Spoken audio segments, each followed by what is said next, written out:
अभी हम लोग इसमें एक 1.5 इंच का ब्लेड वेल्ड करने जा रहे हैं। ये देखिए शेयरिंग अटैचमेंट से राइट एंगल पे काटा।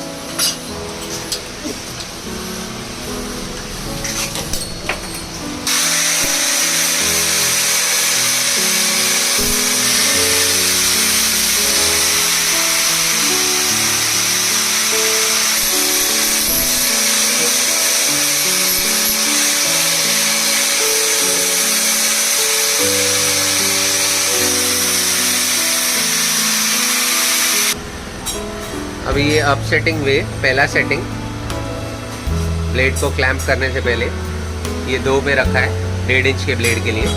अप सेटिंग प्रेशर है, ये नंबर 4 पे रखा है। ये रोटरी स्विच करंट है, इसको हम 6 पे रखेंगे, नंबर 6 पे। अभी हम ब्लेड क्लैंप करेंगे, ब्लेड क्लैंप करेंगे इस तरीके से।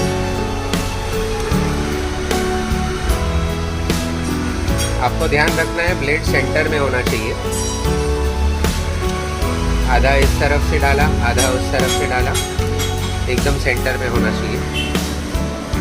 ये देखिए कैसे एकदम सेंटर में रखा है, ये स्लाइड असेंबली के एकदम सेंटर में। इसके बाद हम लोग ये नॉब नीचे की तरफ लेंगे, अपसेटिंग वे नॉब, इसको बैक टू पोजीशन लिया।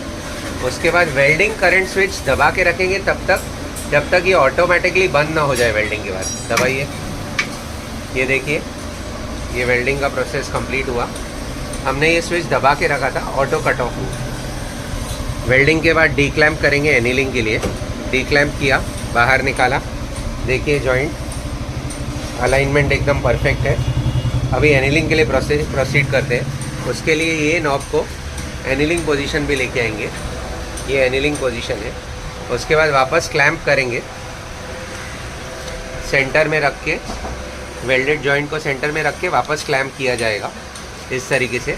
और ये एनीलिंग का बटन है, देखिए एनीलिंग स्विच लिखा है, इसको ऐसे दबाना है, छोड़ना है ताकि ये जॉब लाल हो।